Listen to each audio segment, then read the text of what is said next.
Bhavnagar sub registrar કચેરીમાં થઈ રહેલો ભ્રષ્ટાચાર સામે આવ્યો છે। અહીં ફ્રેન્કિંગ ફી ઉપરાંતની રકમ લાંચ રૂપે વસૂલતા કર્મચારીઓ ઉઘાડા પડી જતા વિટકોસ ન્યૂઝની ટીમને ખુલ્લી ધમકી આપતા નજરે પડી રહ્યા છે। ભાવનગરની સબ રજિસ્ટ્રાર કચેરીમાં જે કંપનીને ફ્રેન્કિંગનો કોન્ટ્રાક્ટ આપવામાં આવ્યો છે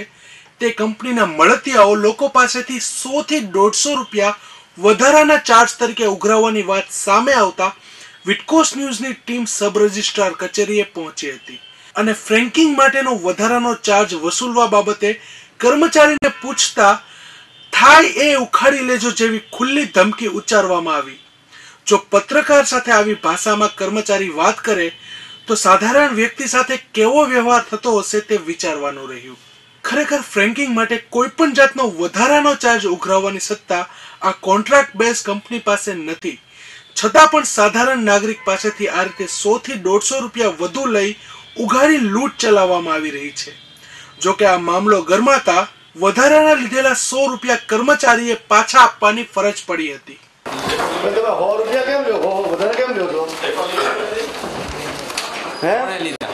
કોણે લીધા એટલે પાછું બીજો લેવા કેટલા આપણે 5000 રૂપિયા તમે કીધા। હું સભ્યતાથી જ બોલું, અસભ્ય જ બોલ્યો। હું તમને એટલું બોલ્યો કે તમે 100 વધારે શેના લીધા? 100 વધારે શેના લીધા? પણ વધારે કોઈ લેતા જ નથી તો પાછા લેવા કે બાપુ બોલ્યો 5000 બે વાર 5000 કીધું તમે મારી ઘરે કોલ કેમ વધે એમ કીધું 500 થઈ જાવ 500 થઈ જાવ ઉભા રહો એકલા મોબાઈલ માં કેમ અંદર એટલે પણ કોણ મોબાઈલ માં કેમ રમે ઉભા રહો એને પીટુસી મારો ચાલો ફ્રેન્કિંગ કરે 100 રૂપિયા આ તો કોઈ સુપરવિઝન કર્યું જ કે હમણાં મારો જ કેમેરામેન ગયો 49 થતા હતા પહેલાં તો મોબાઈલથી અડધો કલાક એનો વારો આવ્યો કે ભાઈ મોબાઈલ તો મૂકો તો કે થાય બડા કરી લો મને કહી દો પછી કે 5000 રૂપિયા આપો પછી બેંકનું કામ અર્જન્ટ હતું બેંકે જઈને આવ્યો તે પછી તરત એ કે હોની પહોંચાપો બી છે વકીલને મેં પૂછ્યું અમને કંઈ ખબર નહીં કે ના એમાં વધારે જેટલા બેન્કિંગના પૈસા એટલા જ આપવાનો હોય આવું કોઈ સુપરવિઝન કેવું કંઈ કરો જ ખરા નહીં એટલે એનું લાયસન્સ છે ને ડેપ્યુટી કલેક્ટર સ્ટેમ્પ ડ્યુટીમાંથી આપે છે અમારે બે અરે આપ સુપરવિઝન કરીને રિપોર્ટ કરો છો ને સુપરવિઝન એને જોઈ છે આમ તો ડીસીનું હા તો આપે કોઈ વાર અહીંયા આ રીતે બહુ બધા લેતો હોય તો એને રિપોર્ટ કરીને તો કોઈ હજી અત્યાર સુધી કાંઈ ખબર નથી કે આવી રીતના કોઈ સો લે છે આજે કરી દઈએ હા ભાઈ સુપરવિઝન કરીને રિપોર્ટ કરો એટલે સુપરવિઝન એનું આમ તો હોય છે deputy collector stamp duty licence આપે એનું આમાં બેહવા માટેની જગ્યા ખાલી અમે આપી છે બેહવા માટે જગ્યા આપી આ બધા આવું કરે ને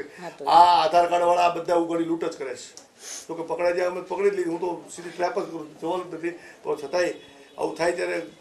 ધ્યાન દૂર છે ના ના કરી દો એમના ઓલા ના ભાવનગરની સબ રજિસ્ટ્રાર કચેરીમાં ફ્રેન્કિંગ કરાવવા માટે 4900 થતા હતા અને 5000 રૂપિયા લીધા। વારંવાર પૂછવામાં આવ્યું તો કે 5000 રૂપિયા થાય ત્યારબાદ તેની પહોંચ માંગતા તેઓએ થોડી વાર પછી 100 રૂપિયા પરત આપ્યા અને વળી પાછા લાજવાની બદલે ગાજે છે થાળી ભડાકા કરી દે। હું કેમેરામેનને દેખાવું કે આ કચેરીમાં કોઈ પણ જગ્યાએ સીસીટીવી કેમેરા નથી, શા માટે આ કચેરીમાં કેમેરા લગાડવામાં આવતા નથી? હોટેલમાં, રેસ્ટોરન્ટોમાં બધી જગ્યાએ સીસીટીવી કેમેરા છે। જ્યાં કરપ્શન થાય છે, જ્યાં ભ્રષ્ટાચાર થાય છે ત્યાં સીસીટીવી કેમેરા કેમ નથી લગાડવામાં આવતા એ ખબર નથી। માત્ર ટેબલમાં રૂપિયા જાય છે, ટેબલ નીચે રૂપિયા જાય છે।